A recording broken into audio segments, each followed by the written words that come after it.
Part 15. Chapter 8.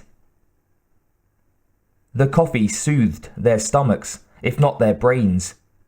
Around them, the Nostromo functioned smoothly, uninterested in the deceased alien stasis in the infirmary.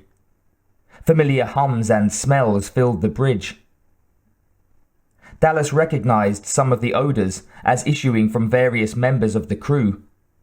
He took no offense at them, merely sniffed once or twice in recognition. Such fineries as deodorant were neither missed nor taken exception to on a ship the size of the Nostromo.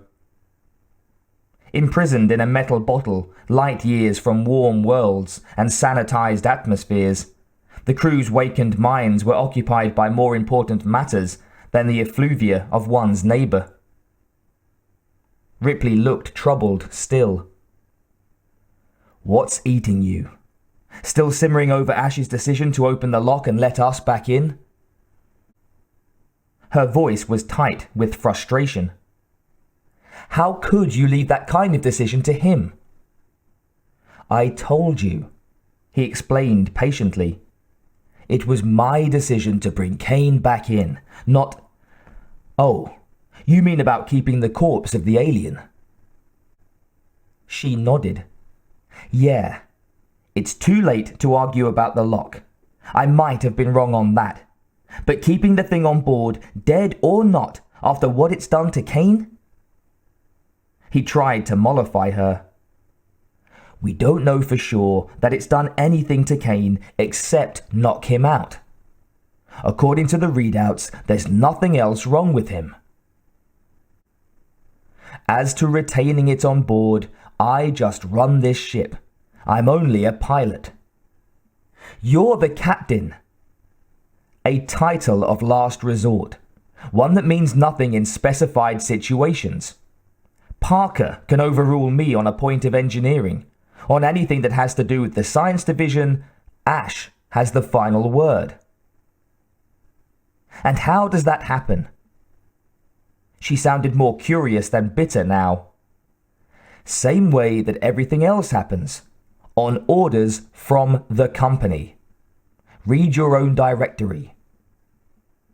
"Since when is it standard procedure?" He was getting a touch exasperated. "Come on, Ripley. This isn't a military vessel. You know as well as I that standard procedure is what they tell you to do.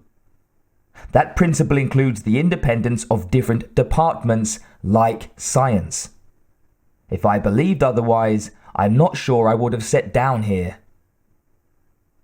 "What's the matter? Visions of discovery bonuses fading before the spectre of a dead man." "You know better than that," he said sharply. "There isn't a bonus large enough to trade for Kane's good health. Too late for that now. We're here and it's happened." "Look, ease up on me, will you? I just haul cargo for a living. If I wanted to be a real explorer and go gallivanting off after discovery bonuses, I would have joined the Rim Corps. Gotten my head torn off at least half a dozen times by now. Glory? No thanks. Not for me. I'll settle for having my executive officer back again." She didn't reply this time, sat silently for several minutes. When she spoke the next time, the bitterness was gone. "You and Kane been together on many flights?" "Enough to know each other." Dallas kept his voice level, eyes on his console. "What about Ash? You going to start in on that again?" He sighed. There was nowhere to run. "What about him?" "Same thing.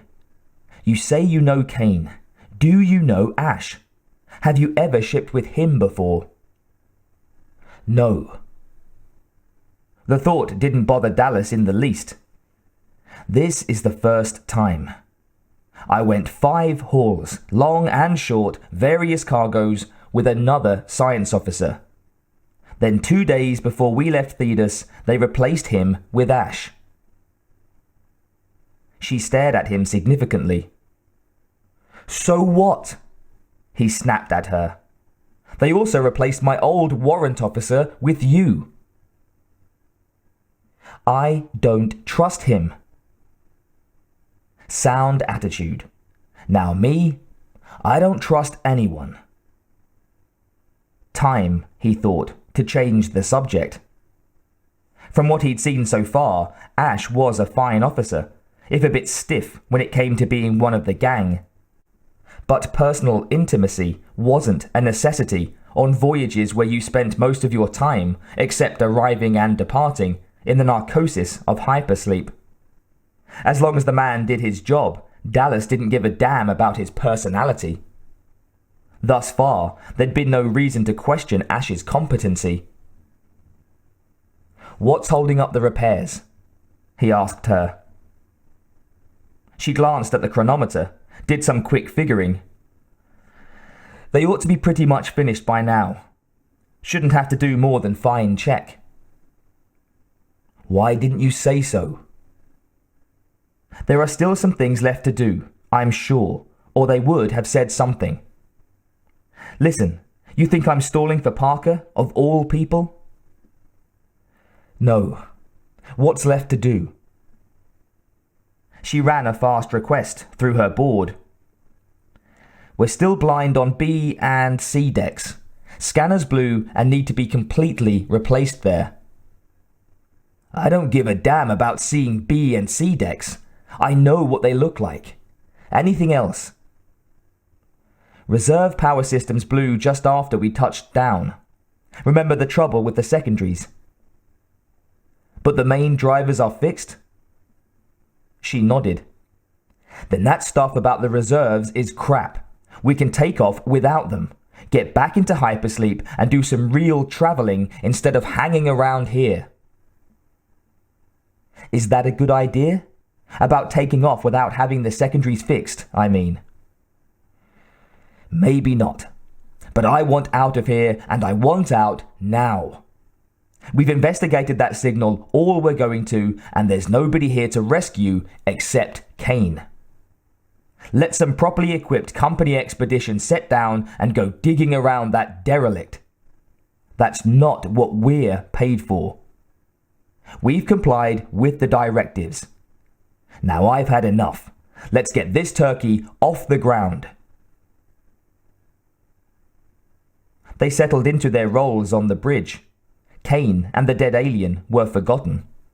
Everything was forgotten, except takeoff procedure. They were a unit now.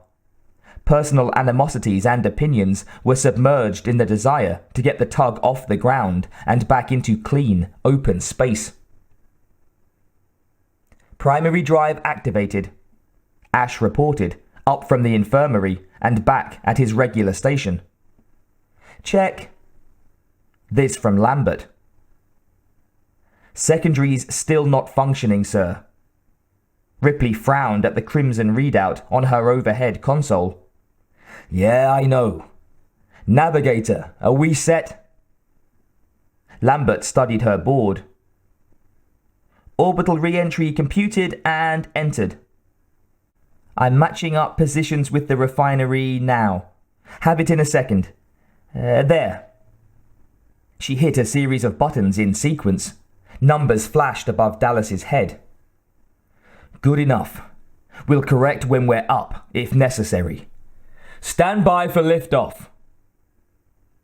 Swathed in roiling dust, the Nostromo began to vibrate. A roaring rose over the howl of the storm, a man-made thunder that echoed across lava hillocks and shattered hexagonal basalt columns. Standing by, said Ripley. Dallas glanced across at Ash. How's she holding? The science officer studied his gauges.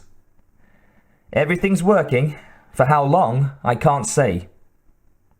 Just long enough to get us up. Dallas flipped on the intercom. Parker, how do we look from down there? Can we make it out without engaging the deep drive? If they couldn't break gravity on the primary drive, Dallas knew they'd have to cut in the hyper to get them out. But a second or two of hyperdrive would throw them completely out of this system. That would mean relocating it and using precious wait time to link up once more with their cargo. And wait time translated as air. Minutes equaled liters. The Nostromo could continue to recycle their meager supply of breathing material only so long. When their lungs started rejecting it, they'd have to go back into the freezers, whether they'd found the refinery or not. Dallas thought of the gigantic floating factory, tried to imagine how long it would take them to pay for it on their various modest salaries. Parker's reply was hopeful, if not exactly encouraging. Okay, but remember, this is just a patch job. Need shipyard equipment to make proper repairs. Will she hold together? Ought to, unless we hit too much turbulence going up. That might blow the new cells, and that's all she said. No way to fix them again. So take it easy, Brett added from his seat in the engineering cubicle. I hear you. We'll watch it. All we have to do is reach 0G and we can go hyper all the way into Sol. Then the damn cells can go like popcorn if they want to, but until we're up and out, you keep them intact if you have to hold them steady with your bare hands. Do our best, said Parker. Check. Bridge out. Dallas turned to face the Nostromo's warrant officer. Ripley was presently doubling duty for the incapacitated Kane. Take us up 100 meters and bring in the landing struts. He turned his attention to his own console. I'll keep her steady. Up 100. Ripley touched controls. The thunder intensified outside as the tug lifted from the parched, dust-blasted surface. The ship hovered 100 meters above the ground, dust racing confusedly beneath it. Massive leg-like pillars that had supported the Nostromo now folded neatly into her metal belly. A slight thump sounded on the bridge, confirming computer telltales. Struts retracted, Ripley announced. Closing shields. Metal plates slid tightly shut over the strut housings, sealing out dust particles and alien atmosphere. Standing by, declared Ash. Okay, Ripley, Kane's not here, so it's all yours.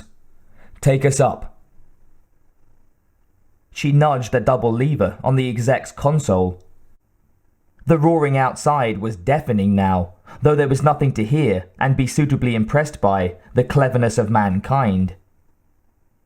Inclined slightly upward, the Nostromo began to move forward. Rolling up the G's, she said, hitting several additional buttons. And here we go. Moving sharply skyward and accelerating steadily, the tug suddenly leaped ahead. Powerful winds clutched at the tough, alloyed skin. Neither slowed the starship nor altered its course. Lambert's attention was fixed on one particular gauge. 1 kilometer and ascending. On course. Orbital insertion in 5.32 minutes. If, she added silently to herself, we hold together that long. Sounding good, Dallas murmured, watching 2 lines overlap pleasingly on his console. Engage artificial gravity. Lambert threw a switch. The ship seemed to stumble. Dallas's stomach protested at the fading gravity of the little world receding behind them, and was replaced by a full, unforgiving pull. Engaged, Lambert reported, as her own insides finished realigning themselves. Ripley's gaze danced from one readout to another. A slight discrepancy appeared, and she hurried to correct for it. Unequal thrust reading. I'm altering the vector now. She nudged a switch. watched with satisfaction as a liquid needle crawled back to where it belonged. Compensation effected. Holding steady now. We're set. Dallas was beginning to believe they'd make it without any trouble when a violent tremor ran through the bridge. It sent personal possessions and the frantic thoughts of the crew flying. The tremor lasted only an instant, wasn't repeated. What the hell was that? Dallas wondered aloud. By way of reply, the comm beeped for attention. That you, Parker? Yeah, we had some trouble back here. Serious? Starboard quad's overheating. Judge for yourself. Can you fix it? Are you kidding? I'm shutting it down. Compensating again for unequal thrust, Ripley announced solemnly. Just hold us together until we're beyond 00. Dallas asked the pickup. What do you think we're trying to do back here? The intercom clicked off. A slight change in the roaring of the engines became audible on the bridge. No one looked at their neighbor for fear of seeing their own worries reflected there. Moving a little more slowly, but still slicing effortlessly through boiling clouds, the Nostromo continued to power spaceward, on course to meet with the drifting refinery. In contrast to the comparative calm on the bridge, the engine room was the scene of frenzied activity. Brett was scooched up inside a tube again, sweating and wishing he was elsewhere. Got it figured? Asked Parker from outside. Yeah, I think so. Dust is clogging the damn intakes again. Number 2's overheating now. I thought we shut that junk down. So did I. Must have slipped a screen again. Damn engines are too sensitive. They weren't designed to fly through particulate hurricanes, Parker reminded his associate. Spit on it for 2 more minutes and we'll be clear. A second tremor rattled the bridge. Everyone's attention stayed glued to their respective consoles. Dallas thought of querying engineering, then thought better of it and decided not to. If Parker had anything to report, he'd do so. Come on, he urged silently. Get it up. He promised himself that if Parker and Brett could keep the primaries functioning for another couple of minutes, he'd put them in for the bonuses they were constantly harping about. A gauge on his board showed that gravitational pull was fading rapidly. Another minute, he pleaded, one hand unconsciously caressing the nearby wall. Another lousy minute.